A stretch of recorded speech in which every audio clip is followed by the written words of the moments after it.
Hello everyone, my name's Brody, and today's episode of Grimm's Fairy Tale we'll be reading Snow White and Rose Red. There was once a poor widow who lived in a lonely cottage. In front of the cottage was a garden wherein stood two rose trees, one of which bore white and other red roses. She had two children who were like the two rose trees, and one was called Snow White and the other Rose Red. They were as good and happy, as busy and cheerful as ever two children in the world were. Only Snow White was more quiet and gentle than Rose Red. Rose Red liked better to run about in the meadows and fields seeking flowers and catching butterflies. But Snow White sat at home with her mother and helped her with her housework, or read to her when there was nothing to do. The two children were so fond of each other that they always held each other by the hand when they went out together, and when Snow White said, "We will not leave each other," Rose Red answered, "Never so long as we live," and their mother would add, What one has she must share with the other." They often ran about the forest alone and gathered red berries, and no beasts did them any harm, but came close to them trustfully. The little hare would eat a cabbage leaf out of their hands, the roe grazed by their side, the stag leapt merrily by them, and the birds sat still upon the boughs and sang whatever they knew. No mishap overtook them. If they had stayed too late in the forest and night came on, they laid themselves down near one another upon the moss, and slept until morning came, and their mother knew this and had no distress on their account. Once, when they had spent the night in the wood and the dawn had roused them, they saw a beautiful child in a shining white dress sitting near their bed. He got up and looked quite kindly at them, but said nothing and went away into the forest. And when they looked round, they found that they had been sleeping quite close to a precipice, and would certainly have fallen into it in the darkness, if they had gone only a few paces further. And their mother told them that it must have been the angels who watches over good children. Snow White and Rose Red kept their mother's little cottage so neat that it was a pleasure to look inside it. In the summer, Rose Red took care of the house, and every morning laid a wreath of flowers by her mother's bed before she awoke, in which was a rose from each tree. In the winter, Snow White lit the fire and hung the kettle on the reekin. I have no idea what that is. The kettle was of copper and shone like gold. So brightly was it polished. In the evening, when the snowflakes fell, the mother said, "Go, Snow White, and bolt the door." And then they sat round the hearth, and the mother took her spectacles and read aloud out of a large book, and the two girls listened as they sat and span. And close by them lay a lamb upon the floor, and behind them upon a perch sat a white dove with its head hidden beneath its wings. One evening, as they were thus sitting comfortably together, someone knocked at the door as if he wished to be let in. The mother said, "Quick, Rose Red, open the door. It must be a traveler who is seeking shelter." Rose Red went and pushed back the bolt, though thinking that it was a poor man, but it was not. It was a bear that scratched his broad black head within the door. Rose Red screamed and sprang back. The lamb bleated, the dove fluttered, and Snow White hid herself beneath her mother's bed. But the bear began to speak and said, "Do not be afraid. I will do you no harm. I am half frozen, and only want to warm myself a little beside you." "Poor bear," said the mother, "lie down by the fire. Only take care that you do not burn your coat." Then she cried, "Snow White, Rose Red, come out. The bear will do you no harm. He means well." So they both came out, and by the lamb and dove came nearer, and were not afraid of him. The bear said, "Here, children, knock the snow out of my coat a little." So they brought the broom and swept the bear's hide clean, and he stretched himself by the fire and growled contentedly and comfortably.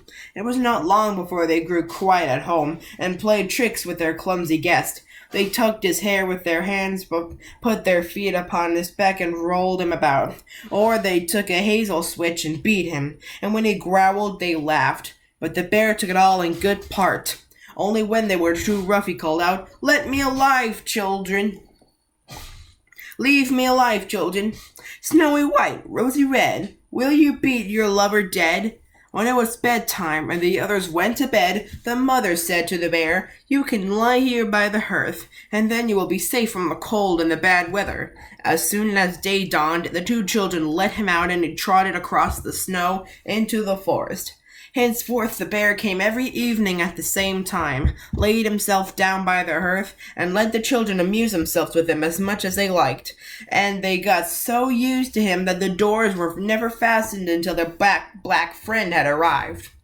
When spring had come and all outside was green, the bear said one morning to Snow White, "Now I must go away and cannot come back for the whole summer." "Where are you going then, dear bear?" asked Snow White.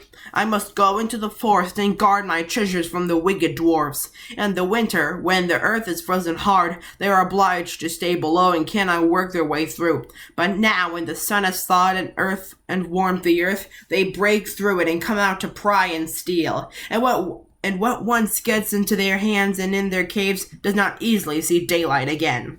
Snow White was quite sorry for his going away, and as she unbolted the door for him, and the bear was hurrying out, he caught against the bolt, and a piece of his hairy coat was torn off, and it seemed to Snow White as if she had seen gold shining through it, but she was not sure about it. The bear ran away quickly and was soon out of sight behind the trees. A short time afterwards, the mother sent her children into the forest to get firewood. There they found a big tree which lay felled on the ground, and close by the trunk something was jumping backwards and forwards in the grass, but they could not make out what it was. When they came nearer, they saw a dwarf with an old withered face and a snow-white beard, a yard long. The end of the beard was caught in a crevice of the tree, and the little fellow was jumping backwards and forwards like a dog tied to a rope, and did not know what to do. He glared at the girls with his fiery red eyes and cried, "Why do you stand there? Can you not come here and help me? What are you about there, little man?" asked Rose Red. "You stupid prying goose," answered the dwarf. "I was going to split the tree to get a little wood for cooking. The little bit of food that one of us wants gets burnt up directly with thick logs. We do not swallow so much as you coarse, greedy folk. I had just driven the wedge safely in, and everything was going as I wished. But the wretched wood was too smooth and suddenly sprang asunder, and the tree closed so quickly that I could not pull out my beautiful white beard. So now it is tight in, and I cannot get away, and the silly, sleek, milk-faced things laugh. Ugh, how odious you are!" The children tried very hard, but they could not pull the beard out. It was caught too fast. "I will run and fetch someone," said Rose Red. "You senseless goose," snarled the dwarf. "Why should you fetch someone? You are already too many for me. Can you not think of something better?" "Don't be impatient," said Snow White. "I will help you," and she pulled her scissors out of her pocket and cut off the end of the beard. As soon as the dwarf felt himself free, he laid hold of a bag which lay amongst the roots of the tree, and which was full of gold, and lifted it up, grumbling to himself, "Uncouth people to cut off a piece of my fine beard. Bad luck to you." And then he swung the bag upon his back and went off without even once looking at the children. Some time after that, Snow White and Rose Red went to catch a dish of fish, and as they came near the brook, they saw something like a large grasshopper jumping towards the water, as if it were going to leap in. They ran to it and found it as a dwarf. "Where are you going?" said Rose Red. "You surely don't want to go into the water?" "I am not such a fool," cried the dwarf. "Don't you see that the accursed fish wants to pull me in?" The little man had been sitting there fishing, and unluckily the wind had twisted his spear with the fishing line. Just then a big fish bit, and the feeble creature had not strength to pull it out.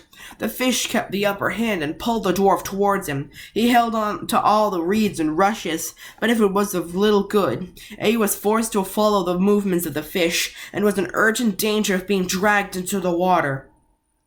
The girls came just in time. They held him fast and tried to free his beard from the line, but all in vain. Beard and line were entangled fast together. Nothing was left but to bring out the scissors and cut the beard, whereby a small part of it was lost. When the dwarf saw that, he screamed out, "Is that civil, you toadstool? To disfigure one's face? Was it not enough to clip off the end of my beard? Now you have cut off the best part of it. I cannot let myself be seen by my people. I wish you had been made to run the soles off your shoes." Then he took out a sack of pearls, which lay in the rushes, and without saying a word more, he dragged it away and disappeared behind a stone. It happened that soon afterwards the mother sent the two children to the town to buy needles and thread and laces and ribbons. The road led them across to a heath upon much huge pieces of rock lay strewn here and there. Now they noticed a large bird hovering in the air, flying slowly round and round above them. It sank lower and lower, and at last settled near a rock not far off. Directly afterwards they heard a loud, piteous cry. They ran up and saw with horror that the eagle had seized their old acquaintance, the dwarf, and was going to carry him off. The children, full of pity, at once took tight hold of the little man and pulled against the eagle so long that at last he let his booty go. As soon as the dwarf had recovered from his first fright, he cried with his shrill voice, "Could you not have done it more carefully? You dragged my brown coat so that it is all torn and full of holes. You helpless, clumsy creatures." Then he took up a sack full of precious stones and slipped away again under the rock into his hole. The girls, who by this time were used to his thanklessness, went on their way and did their business in the town. As they crossed the heath again on their way home, they surprised the dwarf, who had emptied out his bag of precious stones in a clean spot, and had not thought that anyone would come there so late. The evening sun shone upon the brilliant stones. They glittered and sparkled with all colors so beautifully that the children stood still and looked at them. "Why do you stand gaping there?" cried the dwarf, and an ashen gray face became copper red with rage. He was going on with his bad words when a loud growling was heard, and a black bear came trotting towards them out of the forest. The dwarf sprang up in a fright, but he could not get to his cave, for the bear was already close.